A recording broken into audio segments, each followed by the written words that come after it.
Hi, I'm Kristen Weaver, and I'm the Career and Tech Ed Coordinator for the school district, overseeing all of our career technical education programs in our district.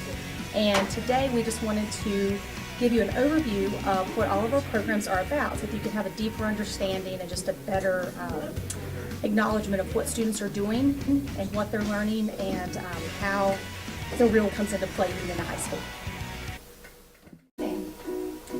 Alright, hi guys, I'm Blossom Miller. I'm with Business and Finance here at Englewood High School, and I'm elated to go over what business has to offer our students here at Englewood High School. So, starting with one, and we've got some renaming that's happening here. We have Business 1. This is a very basic business class. We go over fundamentals, principles, and then their sophomore year we would put them in the class that I've been teaching for the past couple of years, which is BUS 115, which is Business 2, which would be the concurrent enrollment piece, or the next level where they could get free college credit for their business classes.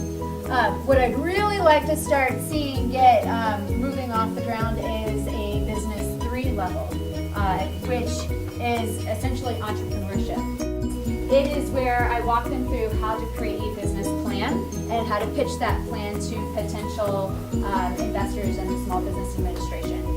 So that's really the creme de la creme of entrepreneurship.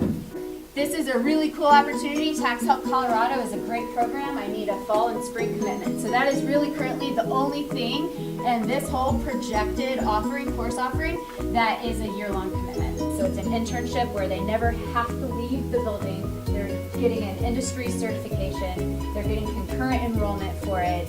And I would really love to see all of these students taking this tax help class. I'm Bill Gilmore. I'm the District STEM Coordinator for Englewood Schools. All right, hey guys, real quick, I want to give you an overview of what's happening with STEM, where we are now and where we're going. The sheets that I handed out are pretty much the progression. So once you get into high school, or actually if you can start in middle school, you can see the entry points in green. Every place a kid can enter the STEM program is in green, and then the arrows show the progressions that kids can take. Underneath, you'll see the prerequisites for each course, and this is what we want kids to be able to do. So if a kid wants to go from introduction to middle school STEM straight up into high school STEM 2, they need to have some higher stuff. Again, here's the entire progression. We've got 3 pathways: computer science, engineering, robotics, manufacturing, aerospace and construction, and natural resources. Anything that is in black is something we currently have. Anything that's in gray is something we don't have, but we want. So you can see where we want to go as well with our course progression. 2 STEM classes. STEM 1 would be your introduction to STEM, would be 1 semester. STEM 2 would be your advanced STEM, that would be another semester. After those 2 STEM classes, we're hoping to push them into the Fab Lab, Robotics Lab, push them out of the STEM classes, this STEM class, and get them into a different pathway, that's agriculture, fabrication, robotics, something along that. So STEM 1 can be for anybody walking in the door. They've never taken STEM before. But STEM 2, you either have to have STEM 1 or you have to have a strong recommendation from the middle school STEM teacher. And it's not just kids coming in and just randomly doing willy-nilly build bridge projects. We've really focused it down to 6 really intensive 2-week projects that they're going to get in that first semester, and then the second semester they do 3 4-week projects that are like a lot bigger and start building on it. When they're done with that, then they pick the path of going into computer science, or they go down the path that Bill was talking about, computer science, engineering, or natural resources. So right now, this is where we are. So we just added for 9th graders a computer science discoveries class, which is great. It's a semester long. It's really a class basically for kids who don't know anything about how a computer works, the history of computers. They know, they use them, but they don't know anything about them. This can be for any grade level at all. And then we move into our Exploring Computer Science. It's a year-long class. We get a little bit deeper into the hardware, the software, the coding. This is a good class. Again, you don't have to have any prerequisites to get into that. Then we move into our AP classes. We have 1 AP Computer Science class right now. If a kid has done really well in STEM, I don't mind moving them into the AP Computer Science because we do enough of the computer stuff that they would get it. But I would really prefer them to have that exploring class because it gives them that coding, because the AP Computer Science is pretty code heavy, so they need a little bit of background on that. And eventually we'd like to add AP Computer Science A, which is really, really code intensive. They can't get through that without having really gone through AP Computer Science principles. Software engineering design, and we only have 4 computer banks in here because it's supposed to be completely hands-on. So what they're learning how to do in there, we're applying it in here. So they take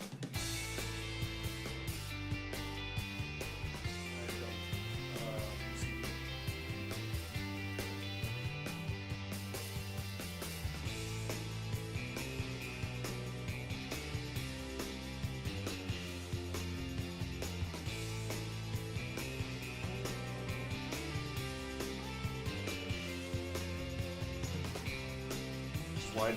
I made these on it today, just for you guys. Yeah, sticker cutter. I can make stickers for your piece. And our 3D printer, which is in the other room right now, does. And Bill, if there's something they have behind us, go ahead and throw that out, because I don't know what they have behind us. So this was a design. I had one of my students do a mock-up for me of something that I wanted to put on my computers where we render all the software. We use all the software to render out mock-ups before they can build. They, cutting boards, I used those as gifts last year. They There's one love on me. the table or on my And desk. earrings, you made wooden earrings.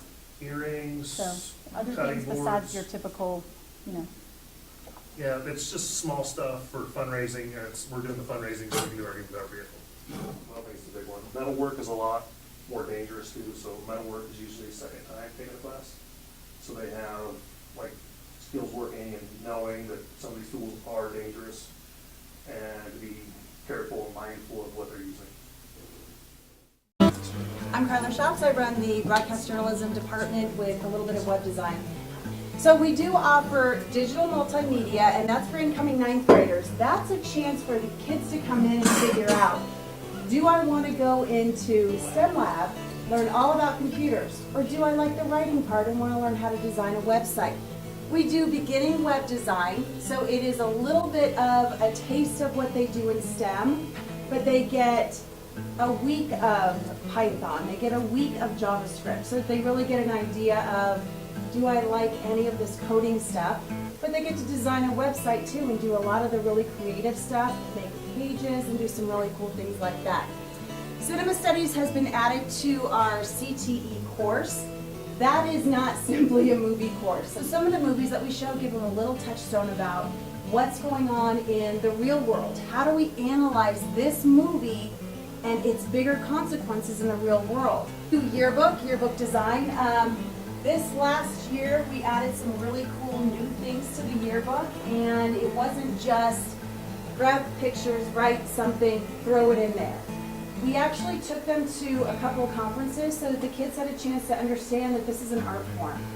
That if you go to any job, you'll need to know how to do some of these skills. Put a page on a document, put a picture on the document, put really cool text, design a font scheme, figure out what looks good, what colors look good together.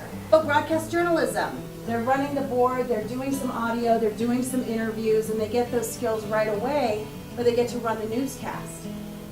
Our big wins are when we get the kids that are struggling in a lot of classes, and they come into broadcasting, and they're like, oh, I can't write, oh, I can't be in front of the camera.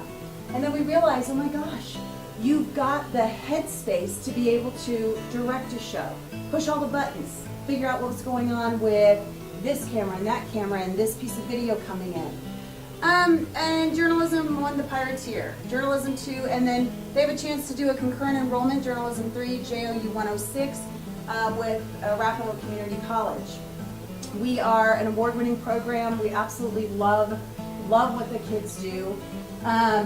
The one thing that I really thought was important to pass on to you guys is that when we talk about the journalism program, there are studies, dozens of them, that talk about the direct correlation between high school journalism and academic achievement. I'm Emily Winthrop, and I teach visual arts at Englewood. Really, if an incoming freshman is an art student, they come in really interested in art, they're truly an artist. They'll take these 2 classes 9th grade.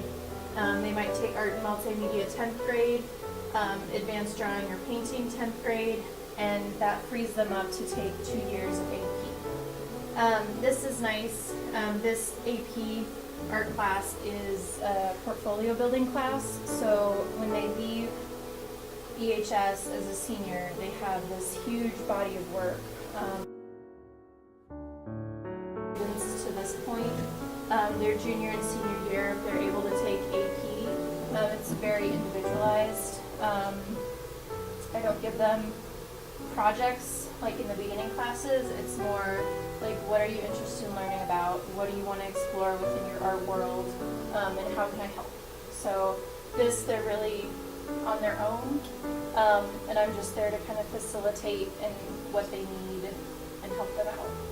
What does the AP exam look like then for a student? For AP, it's 24 pieces of high quality art, which is huge body of work.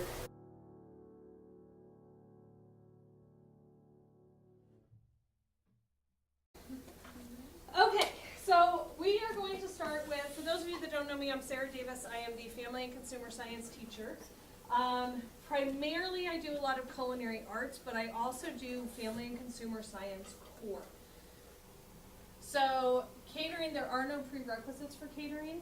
There is a $40 per semester fee that covers, helps reimburse me for the cost of food. This is a kind of but hopefully, usually at least once or twice a week, so we're done here, I'm going grocery shopping for our lab tomorrow. Some of the biggest things, this is not home ec. This is not, you get to come into my class and we cook just to cook. And that is not what it is at all. Talking with some friends who are administrators at other schools, telling me that, oh, their FACS teachers made pumpkin bread, and she was like, well, why are you making pumpkin bread? And they're like, I don't know, it's November.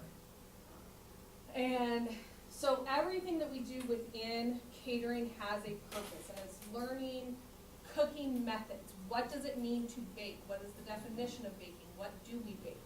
How do ingredients work within cooking? What is a leavener? What are the different types of leaveners? Deboning chicken, breaking down chickens, grilling, sauteing, all of those. We're going to look at emulsifications this semester. Chocolate ganache is an emulsification, but so is salad dressing, so is mayonnaise. Did you know you can make mayonnaise with soap? Soap is an emulsifier. And so looking at a lot of the science behind the cooking and what those things are.